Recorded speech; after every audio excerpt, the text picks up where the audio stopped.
আমি আজকের এই মিছিল নিয়ে বলবো, এনআরসির বিরুদ্ধে আমরা মিছিল করছি। এনআরসি আমরা মানছি না, মানবো না।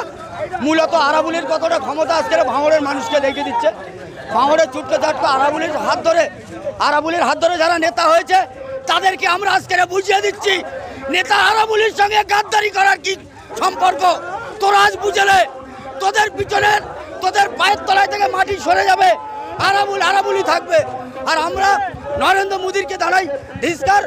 আমরা আজকের এইটা বার্তা দিতে চাই, এই ভাঙড়ের মাটি থেকে এনআরসি মানছি না, মানবো না।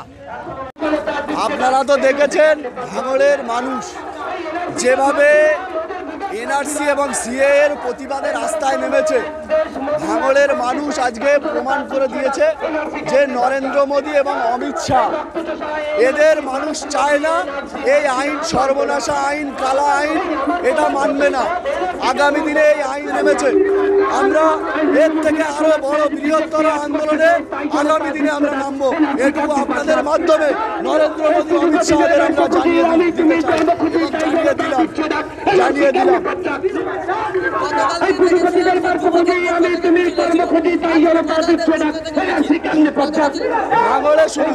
ভাঙড়ে যুব ছাত্র ঐক্যবদ্ধভাবে, ছাত্র যুব মাদার তৃণমূল কংগ্রেস ঐক্যবদ্ধভাবে লড়াই করে।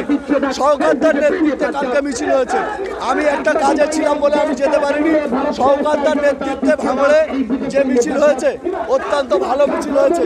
আমরা ধন্যবাদ জানাবো সরকারদাকে এবং আমরা আগামী দিনে ছাত্র যুব মাদার তৃণমূল কংগ্রেস ঐক্যবদ্ধভাবে নরেন্দ্র ভাই মোদী এবং অমিত শাহদের বুঝিয়ে দেব ভাঙড়ের মানুষ তথা বাংলার মানুষ, দক্ষিণ চব্বিশ পরগনা জেলার মানুষ সিএএ এবং এনআরসির বিরোধিতা করে এবং এই আইনকে রিজেক্ট না করলে বৃহত্তর